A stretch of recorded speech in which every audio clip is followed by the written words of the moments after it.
it's me, Frisk. Today I'm alone, but eh, anyways, today I will be reacting to Sooner or Later You're Gonna Be Mine, Chapter 1. Let's get it started. Oh, God. I was hearing the rumors. This sounds like Sans. As if our town wasn't a big, miserable wasteland of violence, misery, and Moira already.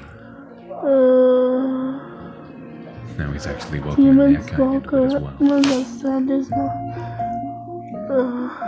Frisk paused, her hairbrush in mid-stroke, as she heard the piano man grumble crudely under his breath.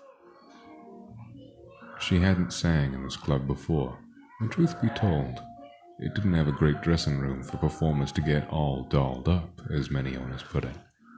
So Frisk took it upon herself to dress up in the ladies' bathroom. After putting on her shimmery low-cut baby blue dress and applying all that heavy makeup to her face, she exited the bathroom, leaving her after-show clothes in one of the broken stalls and began brushing her hair on stage. It didn't take much to style it, which was one of the main reasons why Frisk had cut it short into a bob hairstyle. One less stupid thing she had to worry about before she got on stage. Just brush it till it looks neat, put a flower in it, and the crowd still think you look like $1,000,000.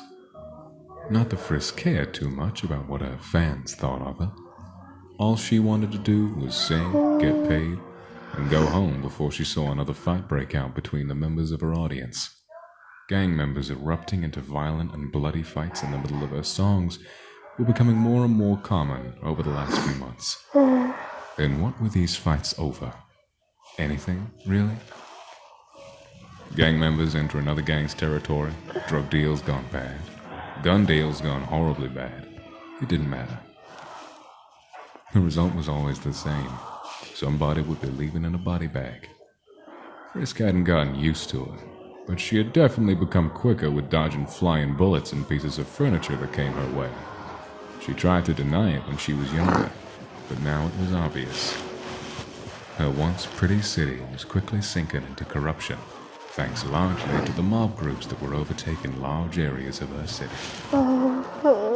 The dons and high-class mobsters ran everything from the small mom-and-pop stores to the police force.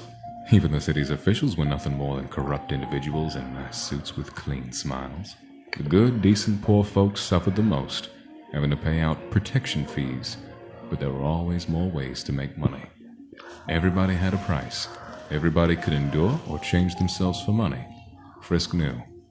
To her despair, she watched a number of her longtime friends get lost in the world of easy money and quick deaths. She had been to more funerals than birthday parties this year alone. She could never blame them, though. The world was going through a depression after all, and Frisk herself was not exactly a wealthy professional singer. Right now, her gigs were at seedy clubs, with even seedier owners, whose businesses reeked of cigar smoke and strong booze, and no matter how many times Frisk showered, the smell seemed to linger. And her nightly audiences were the lowest class of criminals. Not that Frisk judged them on poverty levels. In fact, most of the best people she knew were struggling to get by. But when it all came down to the wire, a rich mobster was just as bad as his poor lackey. Both types murder for money and power, and both types will harm the innocent to get what they want. Frisk really needed to get out. She just hadn't saved enough money yet.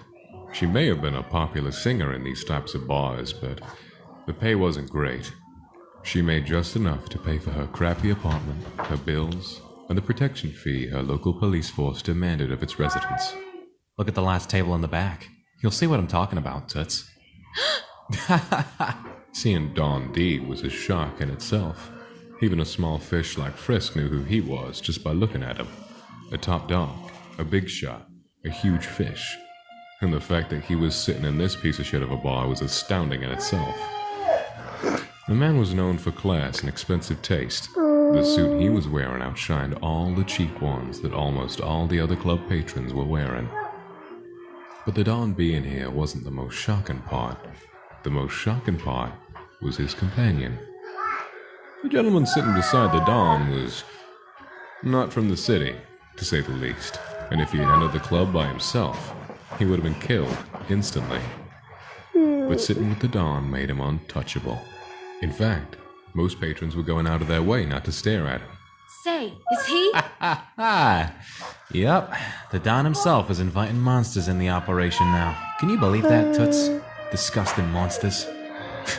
He's making a mistake is what he's doing. Gonna lose all that respect. Monsters. Now this town really has sunk as low as it can go. Frisk frowned at his choice of words, and the effect they had on her, but continued to stare, even though she felt a little bad doing it.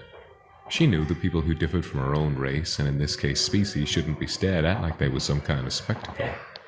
But Frisk really couldn't help herself. Sure, she heard all about the monsters that lived in the neighboring cities miles away from her own. And sure, she knew they looked different from humans and their customs and politics were worlds apart from human. But to actually see one was, well, it was something that deserved a second glance. He was a massive monster. He was taller than any human Frisk had ever seen, and he was wide, too. Not fat, but there was no denying how incredibly powerful he looked. He made the Don's bodyguards look like little boys, and his suit was even more impressive than the Don's, if that were possible.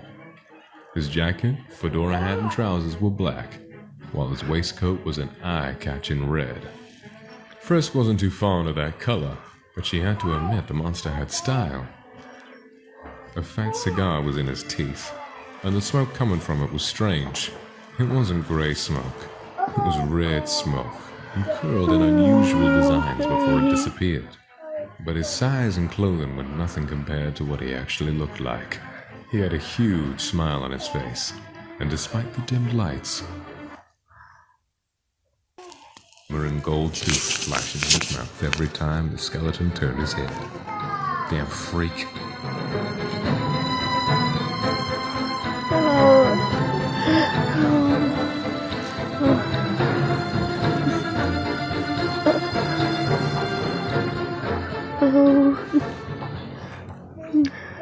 That look.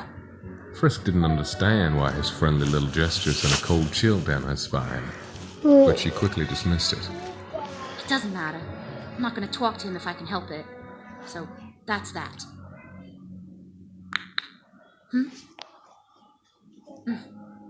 Hey, I ain't touching him, Toots. No law against looking. She needed to get out of this city. Go somewhere nicer, where smoke from cigarettes and guns didn't greet her every second of every day. Where people actually cared if another person was killed. Maybe when she had enough saved up, she could move to the country. Maybe live in a pretty cottage and start a garden. She couldn't remember the last time she saw a flower growing outside. She smiled faintly. Her mother always talked about starting a garden when Frisk was really little, and... But going back to our conversation, the Don really is making a mistake. As soon as we let one monster in, more are gonna come. Just you wait. I mean, look at what happened when we started letting the darkies in. Why don't you keep those disgusting thoughts to yourself and get ready for the show? Since the Dawn is here, we can't afford you screwing things up. Word round the grapevine is that you want the cream of the crop when it comes to playing that thing. It was a lie, of course. Frisk knew nothing about this man. But that didn't stop her from feeling a sort of smug satisfaction enter her as the piano man's face changed from cocky and arrogant to enraged and disgusted. Goddamn bleeding hot whore. You and your type are the reason why there are so many problems in this world.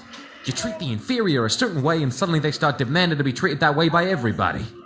It was always nice to be told that. Whenever somebody told her that or something similar to that, Frisk couldn't help but feel like she was more than just some seedy boss singer who sang for murderers and criminals.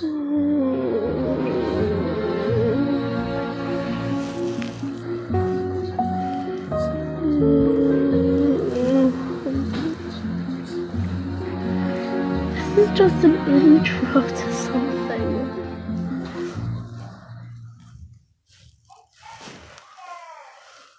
Showtime.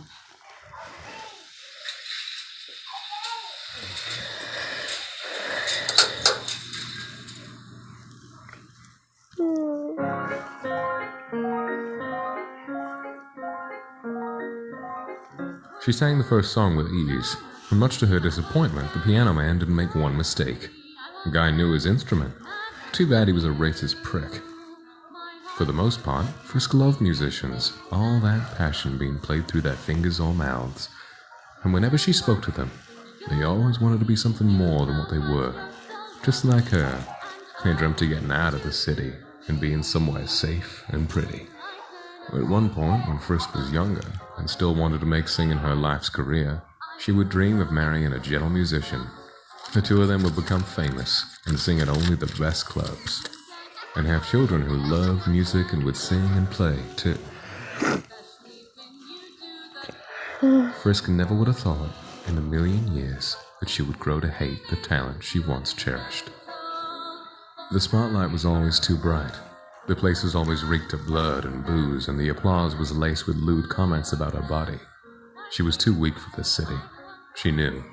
But thankfully none of these cruel people knew it. Her dad told her that if you show any weakness to people like mobsters and criminals, they would eat you alive. And she had no doubt that he had been correct. If I hold you in my arms, I won't die.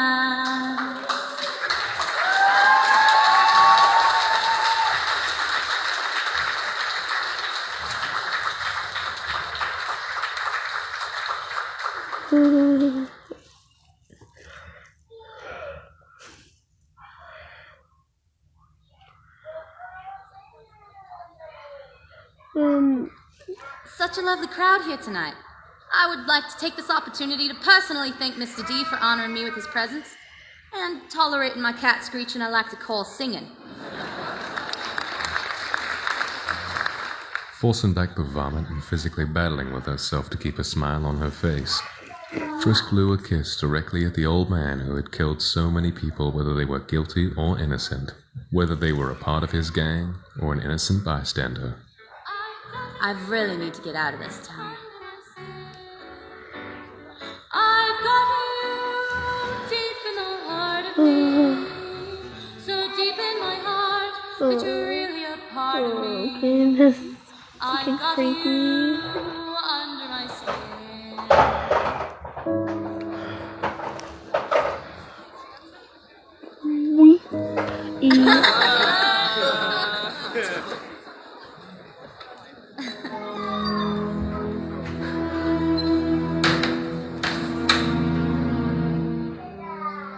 Still some good guys out there. Too much makeup.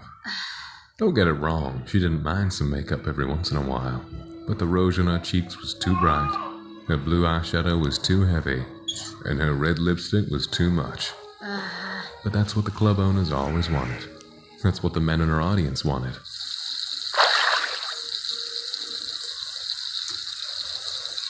I need to get out of here.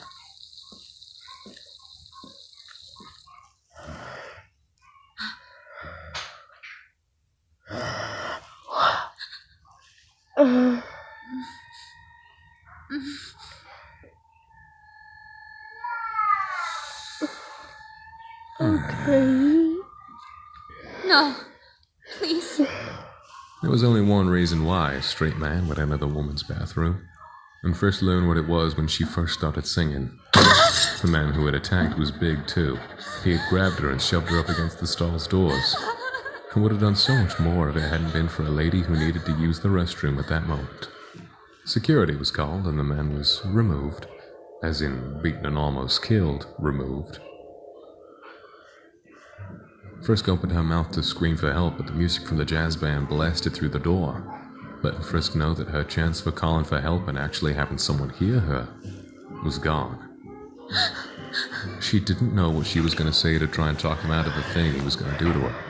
And through her mind-numbing fear, she actually took a second to wonder how a skeleton could do something like that. But she wasn't curious enough to find out. Look, mister, I don't want any trouble. I was wrong. He isn't gonna rape me. He's gonna kill me!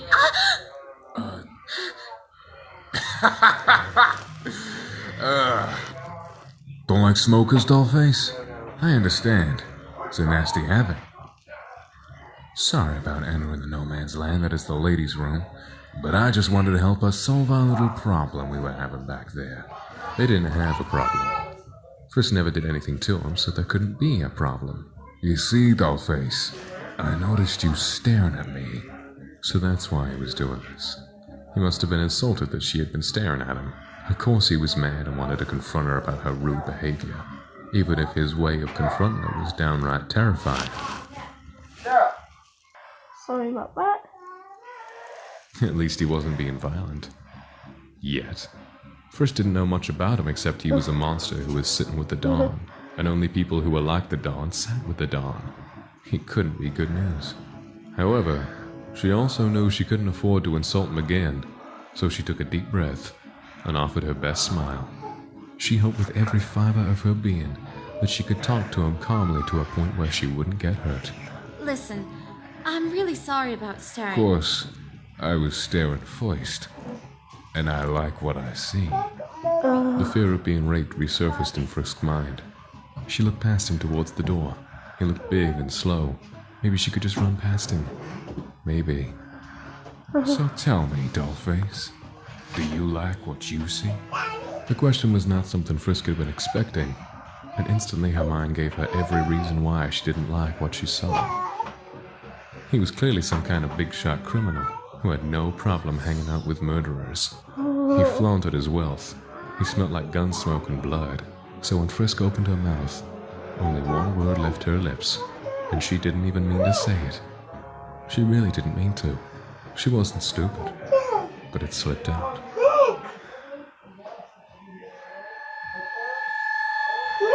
No.